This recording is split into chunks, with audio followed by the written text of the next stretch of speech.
Hello book lovers, welcome to Uncommon Reader. My name is Daniela, coming to you on a Tag Tuesday.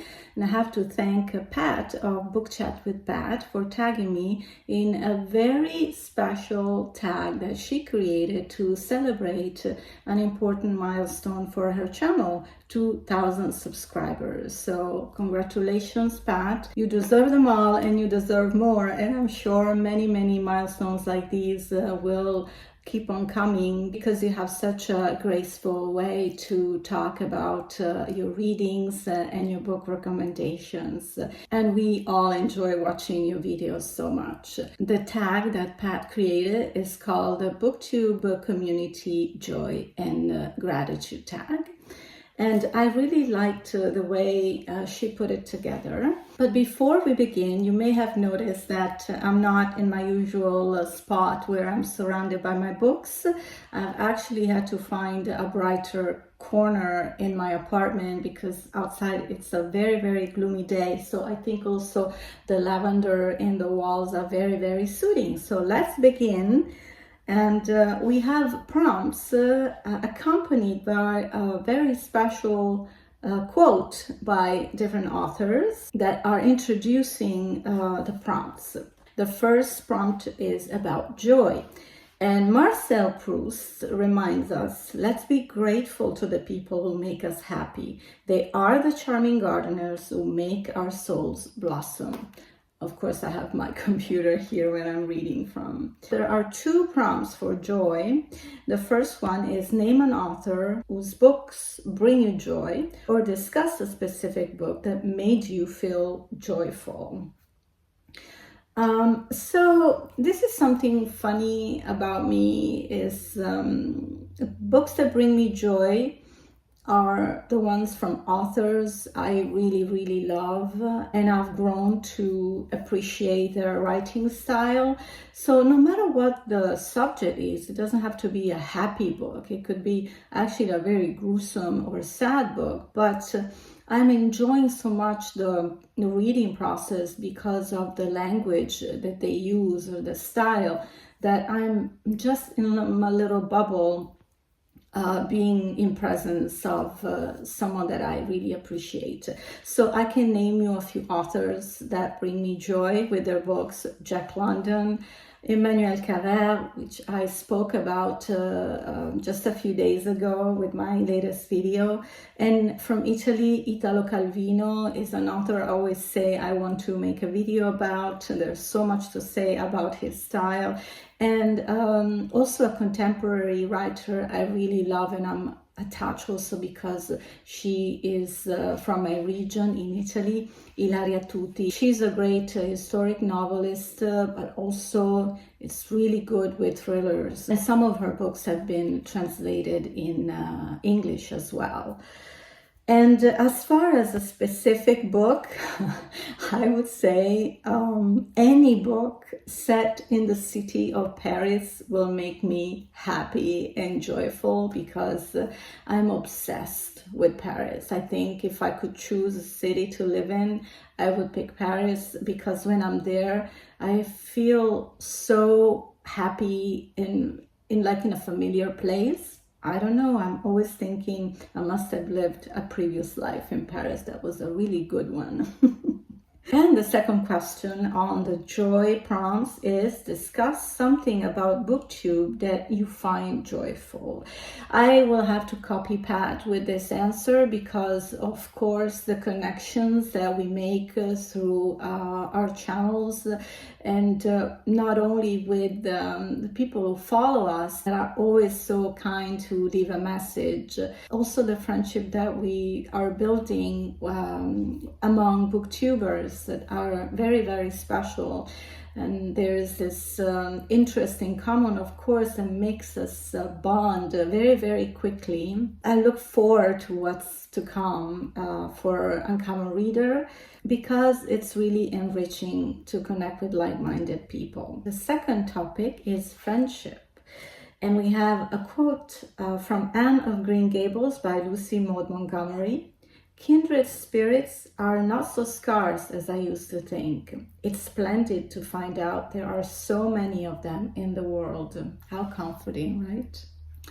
So the third prompt is discuss a book that focuses primarily on friendship. So I have two in mind, one that I've read and one that I want to read.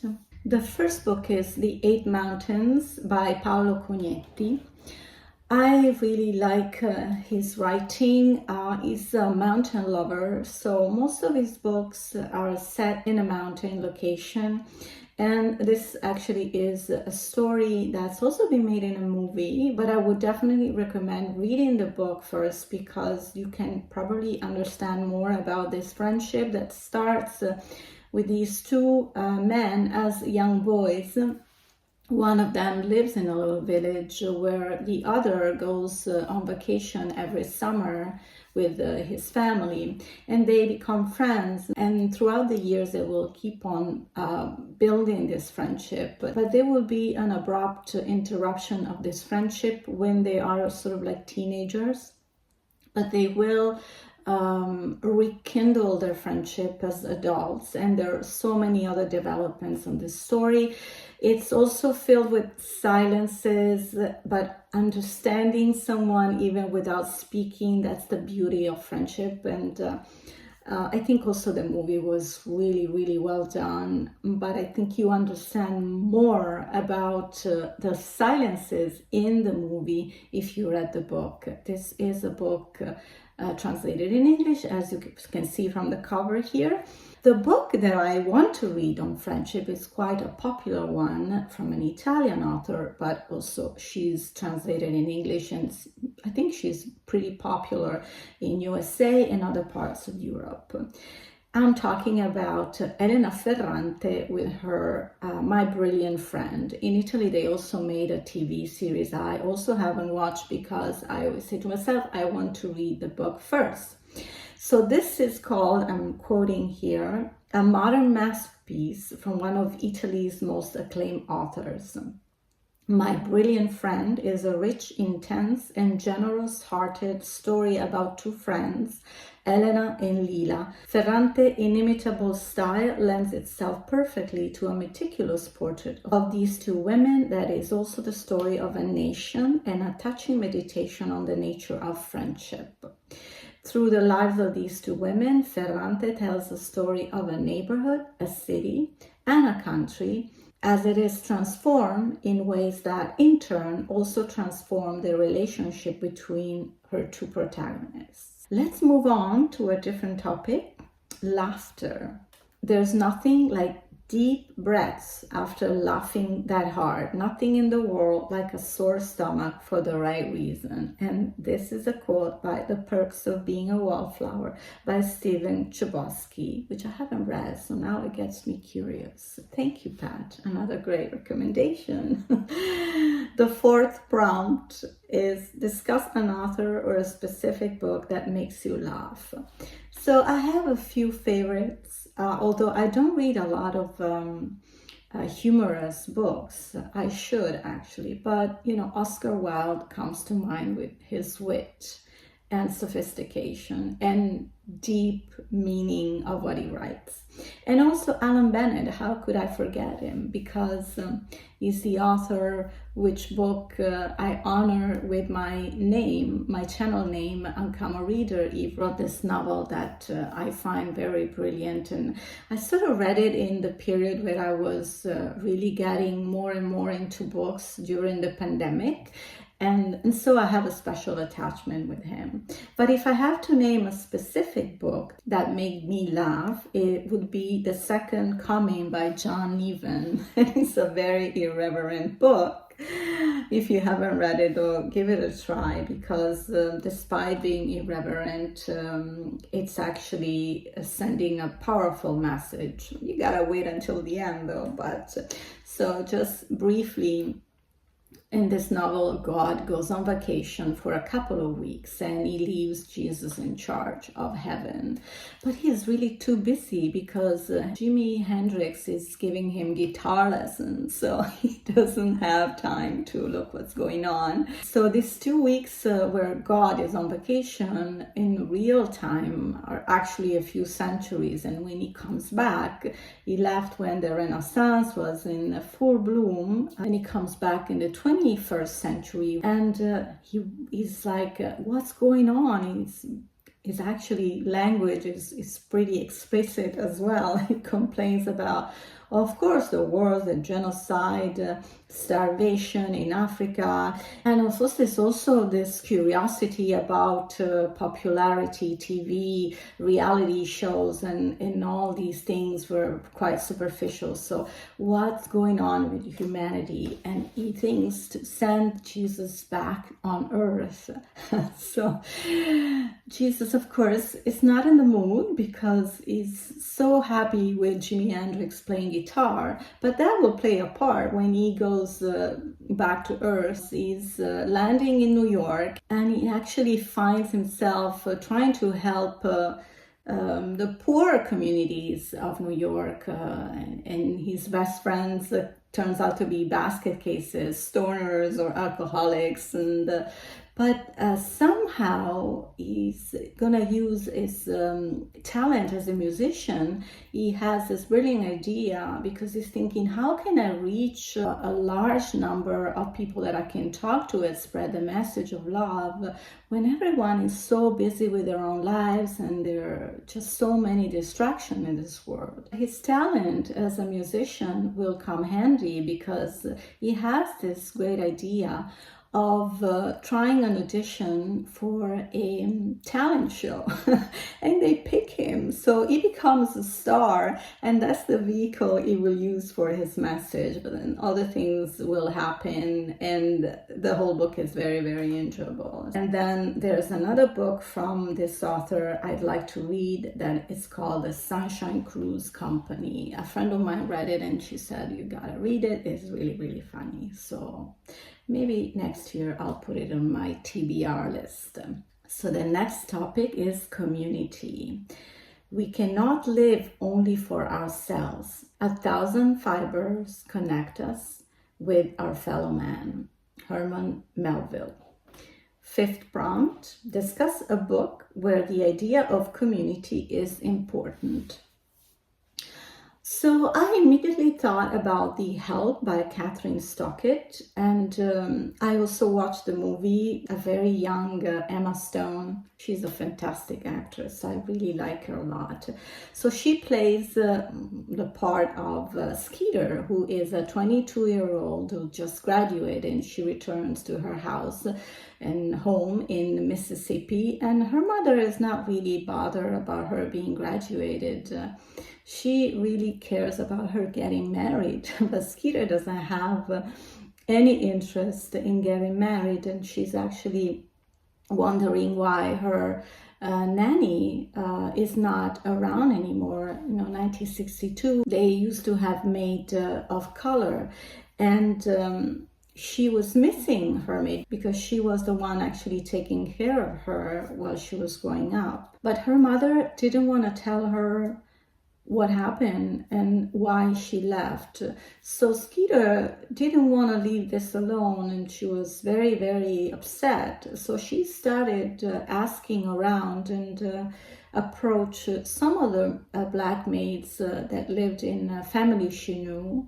So when she learned from these women the truth about her maid leaving, she got this idea of trying to voice the discomfort and all the problems they were encountering working with these white families. A lot of these women weren't comfortable with the idea, but little by little they warmed up to the idea, and they felt like Skeeter was very honest and generous in giving them this chance. And so the ones that decided to collaborate with her tried to convince others. So the community started to move around these movement of women coming together and wanting to have their voices heard.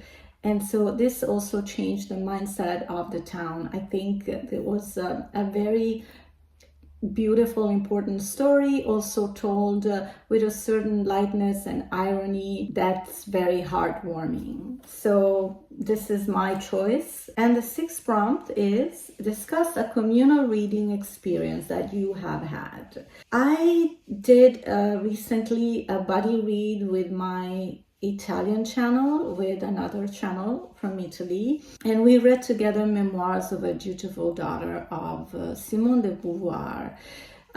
So I've known Alessia, the booktuber I'm referring to, for a while when we decided to read this book together, and it was such a fulfilling, potent experience because the book is divided in 4 parts. So whenever we would end one part of the book, we would just exchange so many voice messages on WhatsApp and really go into deep of all the aspects of the Beauvoir biography because it's really, really intense and rich, and it's only a part of her biography because I think she wrote 2 or 3 books about her life, and this is a book about her young life and ending at the university years. So a very, very intense and enriching experience for me, and I look forward to build more and more experience, and even here on the Uncommon Reader. And this is the power of Booktube, no matter if it's in Italy or in other parts of the world. I think that connecting and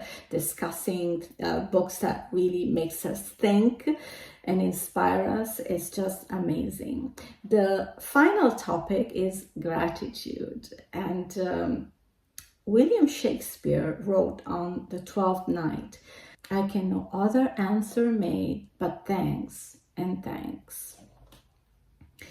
7th prompt, name a book in which a character demonstrates real gratitude, or name a book that left you feeling a sense of gratitude. So any book will give me a sense of gratitude, but I want to mention an author that really opened my mind to many issues in the world.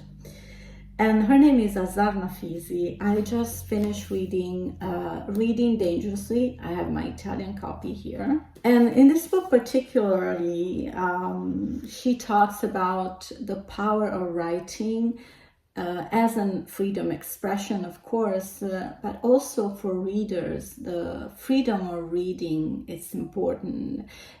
Also about banned books. She writes about banned books as well in her most famous Reading Lolita in Tehran, which I read last year, I believe, and it really touched me deeply. Human rights as well.